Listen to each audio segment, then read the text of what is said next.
Saudara ahli, apakah Anda setuju teori Anda ini tidak bisa secara konklusif kalau melihat kenyataan di Sumatera Barat dan di Aceh, yang ternyata 02 kalah. Walaupun di Sumatera Barat dan di Aceh, bansosnya itu merata karena bansos itu ada datanya di dalam DTKS dan P3KE yang jumlah penerimanya sudah ditentukan oleh pemerintah. Jadi tidak boleh keluar dari nama-nama itu.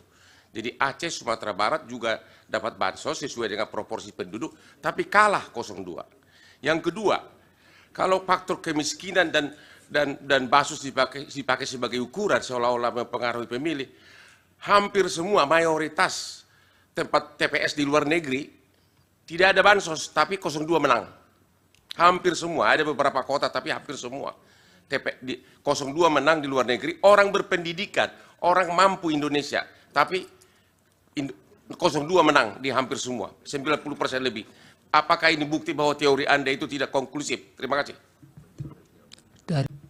Nah, ini Sumbar dan Aceh malah 02-nya kalah.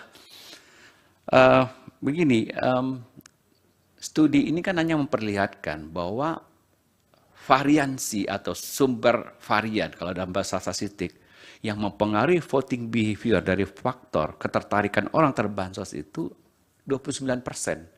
Jadi masih ada 71% penyebab lain yang mengapa orang memilih si A, si B menjadi presiden yang dia mau pilih.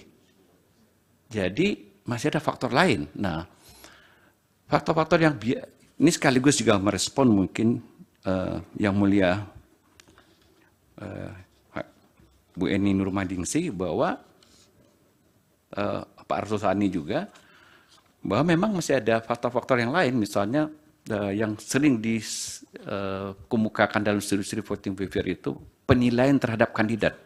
Ya, apakah kandidat dianggap kompeten, punya aspek-aspek positif, kinerjanya bagus, kampanyenya bagus, komunikasinya bagus, dan seterusnya.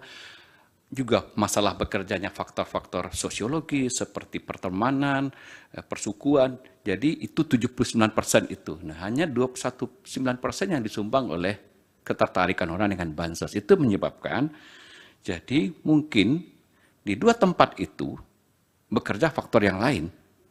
Gitu. Jadi ketertarikan terhadap kandidat itu. Bisa jadi seperti itu. Jadi ya tidak bekerja faktor-faktor bansos. Nah, yang kedua, yang saya lupa juga tadi, Bu Eni, Prof. Eni bertanya apakah misalnya praktek klientelisme itu bisa juga terjadi di negara maju, tidak hanya di negara. Download Tribun X sekarang, menghadirkan lokal menjadi Indonesia.